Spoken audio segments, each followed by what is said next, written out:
Welcome to the Art Marketing Podcast. This is Patrick, your host. And if you are an artist that has ever exhibited at craft shows, at art fairs, had a gallery show, or exhibited or shown your art in any capacity there to the public, this episode is for you.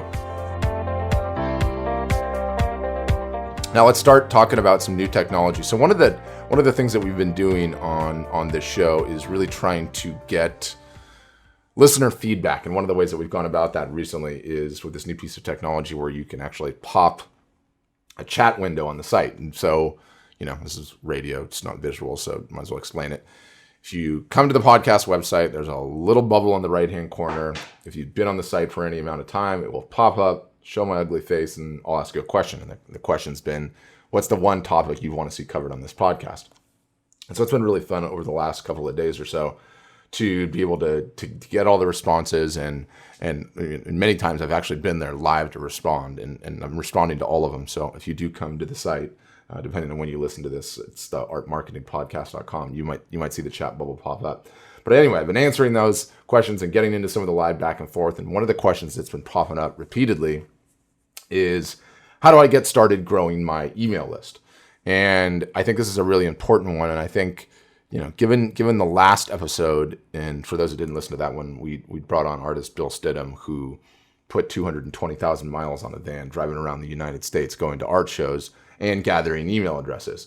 And, fast forward 10 years later, he's one of the most successful artists that we have on the platform. So he did the work, but he did it smart. So I thought this was a perfect time to answer that question. So let's get into it, right? How is an email list built? It's built one email at a time. It's like making deposits in a bank account. If you have the right strategies in place and compound interest and time, you're going to be in a great place. And so, I mentioned some of the artists on our platform, and I've talked to so many of them that literally have been exhibiting at these art shows or crafts fairs or festivals for like 10 plus years. And I get into these conversations and I'm like, well, what size is your email list? Were you not gathering emails those entire 10 years? And many times I'm like, I hear, no, I wasn't. It's like, what? You weren't getting emails? Do you know where you'd be today? Now, granted, 10 years ago, email wasn't perhaps quite as prevalent, but it still was, right? So it's one of these things that you really need to be doing. And I don't think it's something that should be taken for granted or just assume that everybody's doing it. So I want to get into this technique today. And it's the fishbowl technique. Pretty much everybody alive has probably seen this. It's a big bowl asking you to leave a business card for a free whatever. I think probably most commonly you see it in restaurants, where you walk into a restaurant and on like a Subway sandwich shop or something. On the side of a table, it's like, leave your business card for a free sandwich, giveaway, drawing, whatever the case may be. Put your business card in there. The idea is that after some period of time, the restaurant will contact you and say you won, or in my case, you didn't win, because I never win anything. So that's how the technique works, and despite the fact that it's a fishbowl and business card, it's really, really effective. It just really, really works. And it pretty much works 100% of the time it's tried. So if you're not doing this, you're going to be missing 100% of the shots that you don't take. So take this shot. The broad strokes of how this technique works are the how and the what. So I want to cover those. And then I think, for those that are like, Patrick, I thought I was going to learn something today. This is totally lame. I already know the fishbowl technique. Thanks. Don't worry. I've got some hacks for you that'll let you level up, take your game to the next level. So let's talk about the how and the what.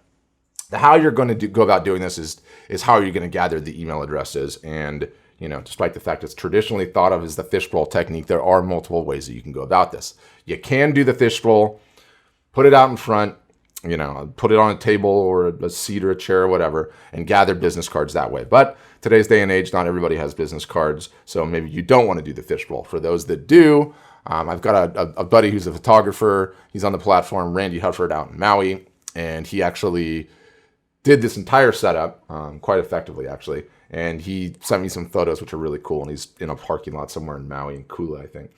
And he took some pictures of his booth and the art that was in there, and then even the sign that he printed out, and the giant bowl, which in his case was a champagne bucket, I think, and a chair. So I'll include all of those notes in the show notes, artmarketingpodcast.com, so you can see an actual physical example. And pro tip, if you're going to go with the tried and true fishbowl method, do not start the day with an empty fishbowl. Put a couple of BS business cards in there, or that you have from wherever, and get the party started, so to speak. People will be more liable to put them in.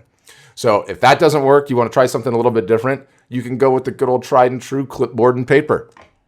$1 clipboard from Office Depot.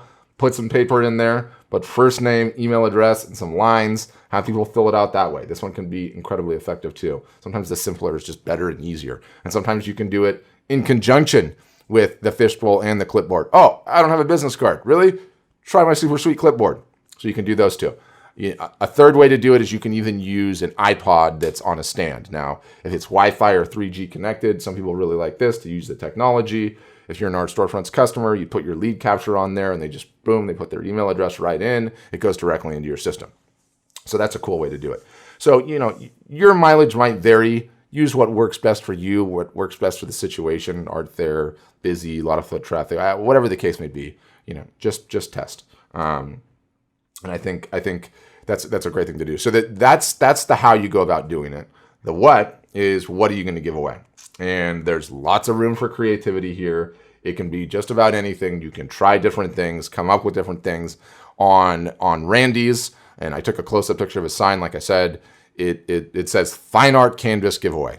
No more detail than that. He doesn't talk about the size. He doesn't talk about anything else. The sign is just out there saying that. So I think pick whatever works best for you and experiment with it, whether it's a print or a calendar or a coaster or something giant, whatever you do, right? And you adjust it to taste, on how big of a gift it is or how big of a prize it is, depending on the size of the art fair you're at. You're going to want something a little bit better if you've got a much bigger show than smaller. So figure it out. Don't overthink it. Walk around an art show. Somebody else is going to be doing it. Walk around an art show the next time you're at an art show or an art fair and see what techniques other people are using. Don't need to overthink it. You just need to do it. Give it a shot. Do it. See how you go. You'll learn from it each and every time you do it, and you'll get better. And I really do believe you do this every time it warrants it, that there's going to be enough opportunity to get email addresses there and build your list. So very simple. Sounds very simple. So few artists are doing it. It's very rare that I see anybody doing it, and it just works. So really encourage you guys to do that every time. Now then, at the end result of this, you're like, okay, great. I've gathered some email addresses. Sweet. I'm rolling. Now what? And this is the point in time where everybody that completes step 1 usually does not complete step 2. And step 2 is really the best part of this entire fishbowl technique, operation, tactic, as I see it and like to outline it.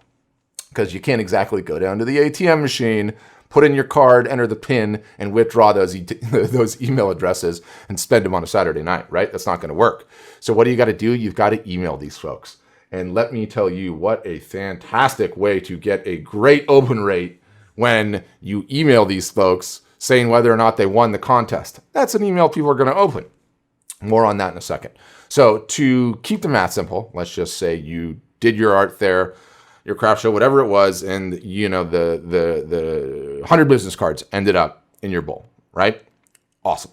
You're going to take, out of that 100, you're going to pick one winner. So the next step is you're going to email that person that won and congratulate them. And let's just say it was Tina. She's from Carson City, Nevada. Hey, Tina, congratulations. You won the contest. Awesome. And then figure out whatever it is that you're going to give Tina, whether you're letting them pick a piece of art, whether it's a pre-established one, whatever the case may be. The next step, and this is the gold, you email the other 99 folks and you thank them so much for entering the contest. You can even include the image. Hey, congratulations to Tina, our winner from Carson City. Here's what she won. And da-da-da-da. But then you let those other 99 know, you know what? I am so bummed you guys didn't win.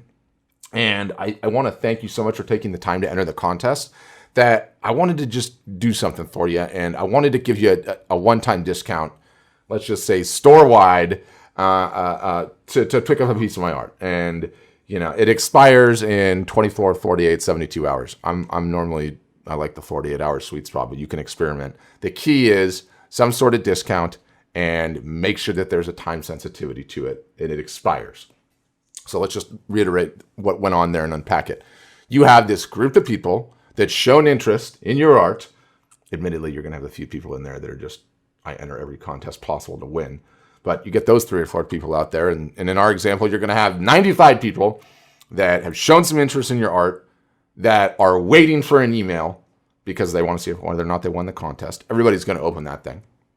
What a great opportunity to give them a discount to pick up some of your art. Now, discount, charged word, some people find it very easy to do, see a great level of success doing it and are happy to do it. Other people write emails to me all the time or use that chat thing that I was talking about earlier. Like, these people that are discounting all the time, you're devaluating my art, you're ruining everything, I'm never going to charge full price. It's clearly a charged subject. We plan on getting into it in future podcast episodes. For the time being, come up with some sort of discount that is comfortable for you. I don't. It doesn't matter what it is, but it needs to be some sort of incentive for these other 99 people.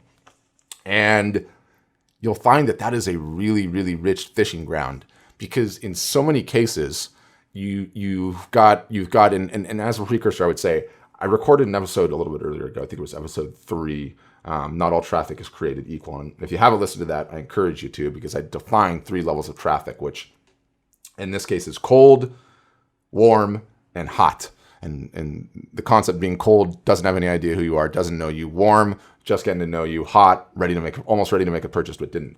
And that's what you're left with. This group of people that you're emailing is anywhere from warm to hot traffic. On the warm side, they've come by your booth and they saw you or saw your art, got to know you, met you, put a business card in the fishbowl, all the way up to, it might have been some hot traffic. Like, I was walking by, I saw this amazing piece of art. I was about to buy it. The next thing you know, I saw Bob from the beach. He was talking about how good the waves are. I got turned around. I went and bought a Slurpee and I left. I got distracted, but my credit card was almost out of my wallet. I was ready to pull the trigger.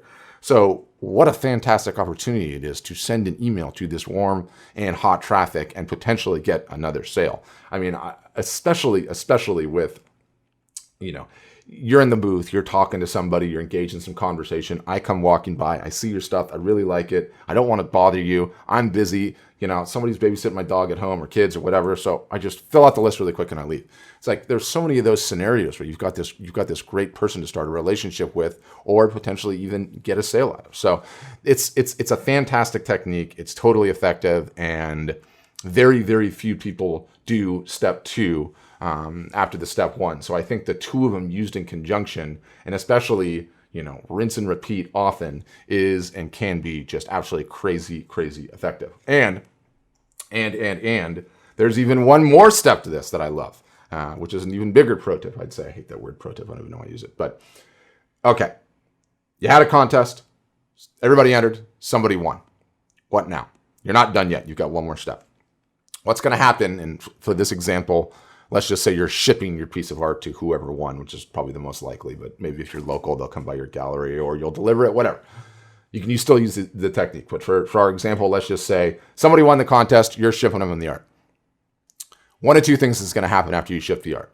Either A, the minute it arrives, Tina is going to be so stoked, she's going to say, Patrick, I just wanted to write this email. I love the art. It looks so great on my wall. Thank you so much. Or I love that, whatever. Thank you so much. Or step 2, they're not going to write you an email, in which case, get the tracking information and wait a couple of days until it's after it's arrived and then follow up with your own email. Either way, at the end of that, when this person has potentially received your art, is so stoked, that's when you come with the ask. Hey, Tina, Patrick, so stoked you like the art. Wondering if I could ask a favor. Great opportunity for the ask. This works almost every time. Would you mind taking a picture of yourself holding the art that I could potentially share for my social media following? It really helps me out, and people on my page love seeing this stuff. Alternatively, the best that you can hope for, my experience, my opinion, the person holding the piece of art with that smile. You can't fake that picture. You almost want it on cell phone more than you want it on a professional camera, because it's just real and it's awesome and it's the finished product. Or if they're not comfortable being behind the camera, then get them to take a couple of cell phone pictures of the art hanging on their wall. I just love to see where it ended up in your house. If it's hung up, could you take a few photos of it and share it with me? So definitely do that ask as well, because the next thing you know, you just got a brilliant piece of content that you can reference on your Facebook, your Instagram, your email, hopefully all 3 in conjunction. And it's just good content. It's just good content, and it gives you some romance content there that you can use going forward. So one more step, one more little bonus that you can get out of the entire thing. And I really do believe this is one of these techniques that you just got to bite the bullet, make the $20, $30, $40, $50, $60, $70, $100 investment, whatever it is, in you, in your business, and give it a shot. See how effective you can be at it. And by all means, come back to the site and chat. Yep, let me know how it worked. So hope you enjoyed that technique, and we'll see you on a future episode. For all the show notes, links, anything else that was mentioned, of course, you can go to the artmarketingpodcast.com. And if you're enjoying what you're hearing so far, love if you subscribe on iTunes or leave us a review on iTunes. It's how new people find the show. We'd be super thankful if you did. But thanks for listening, and I'll talk to you guys soon.